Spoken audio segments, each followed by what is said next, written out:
Quando a criança abstrai muito, ela traz conceitos vazios, elas adoecem. A gente Isso é não muito rouba legal. da criança esse direito da descoberta. Então a gente vai conduzindo a criança a cada passinho para que ela vivencie isso e ela descubra, ela consiga elaborar esse conceito abstrato numa prática real, vivida, sentida. Então você percebe, é nariz entupido, é criança, né, que às vezes chora demais ou chora de menos, ou não dorme. Quando você pergunta sobre essa diferença, não significa que ao adotar um método que a gente trabalha com base na antroposofia, a gente também não estude a antropologia, Ou né? exclua, não Exclua. é? Porque a antropologia, ela está muito na esfera de analisar, então, e estudar esse ser humano num contexto histórico, social, né? Certo. E cultural, dessa dimensão. E o antroposófico, ele vai olhar para esse indivíduo, ou para esse Além. ser, para além, né? Um ser humano trimembrado, né? Que tem a sua parte material, a sua dimensão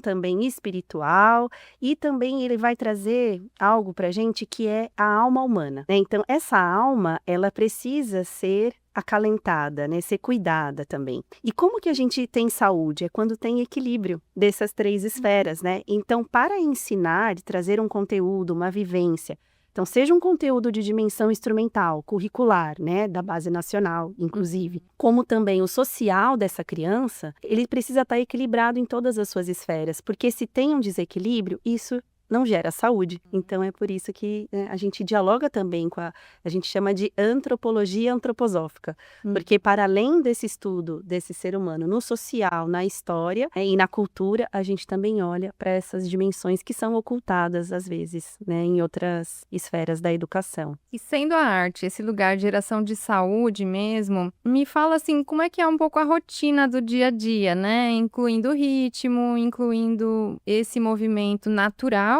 com a natureza, mas dentro da escola, para quem está querendo saber mais, né? Inclusive para gerar curiosidade de encontrar vocês, ir lá na escola e a qualquer momento, se vocês quiserem dar o endereço, passar o contato, é importante para a gente mostrar para o público mesmo, né? Quem tem interesse, chegar mais perto de vocês. Como é que chega, né? Eu acho que antes da gente entrar nesse assunto, é importante dizer que a Escola Waldorf Quintal Aroeira, ela é mantida por uma associação cultural. E essa associação cultural, que tem o mesmo nome, ela mantém essa escola Waldorf, mas ela também mantém outras ações de meio ambiente, de cultura, né? E ela nasceu primeiro, ela nasceu antes da escola, né? Então, na época da creche parental, nosso primeiro caminho, nosso primeiro anseio foi a constituição desse CNPJ para formalizar uma ação, ainda que uma educação não formal. E na sequência, sim, que chegou a escola, né? A Escola Waldorf Quintal Aroeira. Mas desde a associação, todas as práticas elas tinham essa intenção de manter um ritmo, de ter uma alimentação saudável, das crianças terem contato com materiais naturais, né? E muitas pessoas falavam assim, mas é livre demais, as crianças fazem o que elas querem. E na verdade não, porque sempre está mediado e com uma intencionalidade, desde a época da associação. E agora, numa educação formal, principalmente, porque a gente tem uma base nacional curricular a seguir, toda uma estrutura de ensino que é, né, por lei, inclusive, mas também uma estrutura de ensino que trabalha com a arte e o meio ambiente como centralidade, não como uma matéria específica.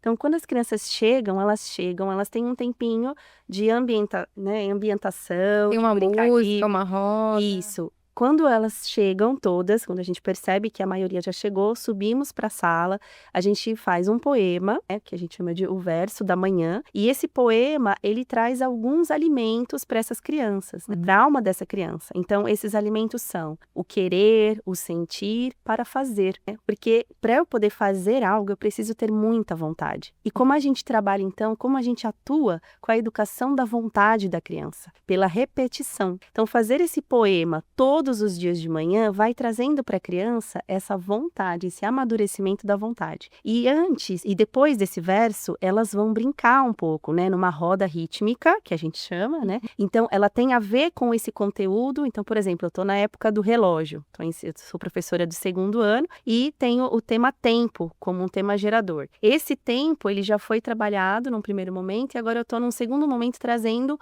o tempo cronológico, porque antes eu trabalhei bastante o tempo kairos. kairos, né? Não Uhum. tempo cronos. E aí, então, elas fazem uma roda rítmica com muito movimento para elas ficarem coradinhas. Então, elas ficam vermelhinhas, né? E essa música ou essa brincadeira, ela tem a ver com o conteúdo da matéria. Então, é totalmente inter e transdisciplinar, né? A arte, esse movimento, para trazer saúde, né? Isso, então cada sala faz o seu no mesmo horário. Isso. Por exemplo, quando eu trabalhei gramática, teve uma música, duas músicas, uma que falava sobre substantivos, mas em música, em movimento, e outra de adjetivos. As crianças, elas já aprenderam todo o conceito de substantivos e adjetivos. Por da música. Por conta da música e do movimento que elas faziam.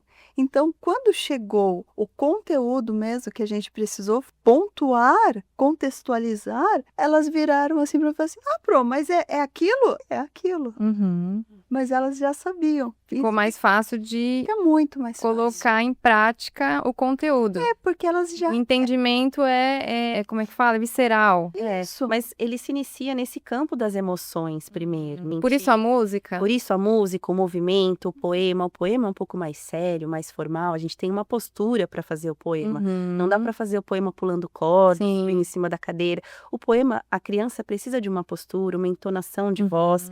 Então, já existe aí esse momento de um comportamento coletivo, né? Que as crianças todas precisam estar em roda, respiraram, né? Então, elas já se concentram, fazem o poema. Depois, prontidão, né? Isso. E aí depois, na brincadeira, né? Nessa roda rítmica, que também dura 10 minutos, né, a gente não fica o dia inteiro fazendo roda rítmica e cantando, né? Mas essa roda rítmica, então, com o movimento, ela dura, então, cerca de 5, 10 minutos. As crianças ficam coradinhas e elas têm essa possibilidade de se movimentar. Sim. Quando passado isso, aí sim a gente senta. Extravasou, chegou, Isso. aí Eles são senta para cansados, receber eles querem sentar.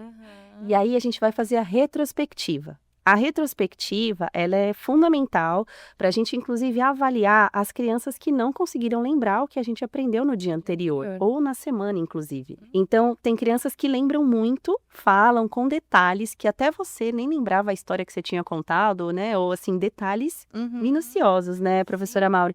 E outras que realmente não lembram. Isso tudo, a gente tem um diário, né, de aula que a gente anota e observa o tempo todo a criança. Então, depois da retrospectiva, e então a gente recupera esse conteúdo que foi trabalhado no dia anterior, depois da retrospectiva a gente entra no conteúdo propriamente dito, né? Então, são doses pequenas, mas que eles vão e voltam numa espiral acima. E a gente vai, assim, evoluindo nessa aprendizagem, né, professora Maura? Isso. E a gente precisa olhar pro que é orgânico, né? Nós, como adultos, a gente sabe que a gente precisa ficar sentado ali numa reunião, mas não é gostoso. Chega um momento que a nossa cabeça já foi viajar. E o corpo sente também, E o corpo né? sente. Tá ali com dor em algum lugar. Sim, para a criança que é puro movimento, é muito mais. Então, a gente sabe que tem um tempo. Então, a gente faz esse ritmo para... Então, eles têm esse movimento, aí eles sentam para ter o conteúdo da matéria. E aí eles vão de novo Pro movimento. pro movimento. Que é a expansão e a contração, né? Que é esse isso. pulsar do coração. E da respiração. E E da pulmões. respiração, que é muito importante. Hoje a gente não respira, né? Então, quantas vezes a gente se pega, enquanto adulto, prendendo a respiração por estar numa situação de estresse ou de Todo ansiedade. mundo respira agora, né? Ou numa respiração ofegante. Então, e aí a gente está falando de um grupo de crianças do fundamental, do primeiro até o 5º ano, né, professora Mauri? Porque na educação infantil aí já é um outro assunto Sim. que a gente pode, inclusive, aprofundar em outra oportunidade. Mas com as crianças do fundamental, então a gente trabalha esse conteúdo após a retrospectiva, eles fazem um intervalo, né? E depois do intervalo eles vão para as artes aplicadas mais diretamente. Isso se a gente conseguiu dar conta de todo esse conteúdo, né, desse primeiro momento. Se não, dá para inclusive aproveitar esse segundo tempo para organizar o caderno, né, fazer alguma complementação da atividade anterior. Ou para olhar, né? A gente percebeu que aquele conteúdo ainda não tá vivo. dentro deles.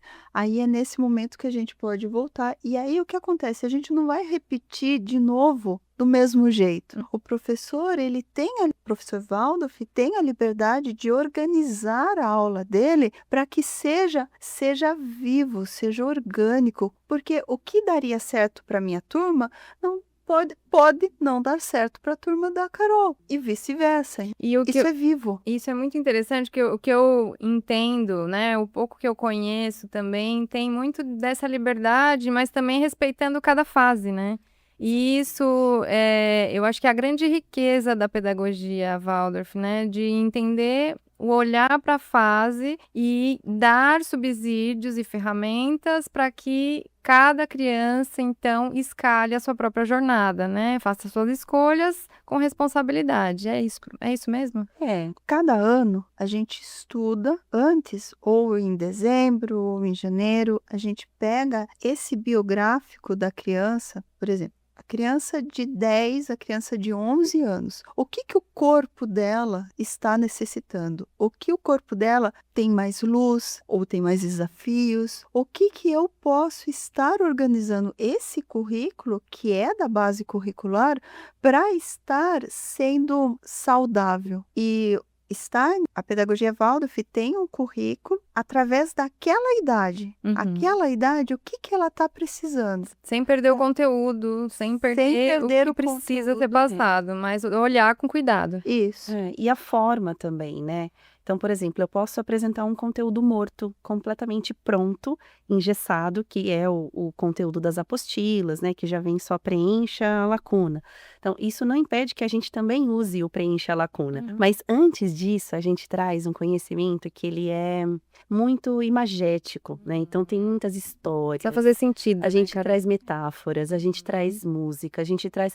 E a criança acaba aprendendo quase que sozinha, no sentido da grande descoberta. É a eureka. Então a gente não diz, a gente não rouba da criança esse direito da descoberta, né? Porque muitas vezes... Não de trazer a coisa pronta e falar, isso é isso. Explicam muito, geralmente, olha isso e com conceitos abstratos. Então, a gente vai conduzindo a criança a cada passinho para que ela vivencie isso e ela descubra, ela consiga elaborar esse conceito abstrato numa prática real, vivida, sentida. E se ela ainda não consegue, né, abstrair tanto, ainda não é o momento. Porque quando a criança abstrai muito, ela traz conceitos vazios de prática, de realidade, elas adoecem. Então, você percebe, é nariz entupido, é criança, né, que às vezes chora demais ou chora de menos, não dorme, come de menos ou come demais. E não se movimenta. Enfim, tudo isso a gente observa muito nessa prática pedagógica, no dia a dia.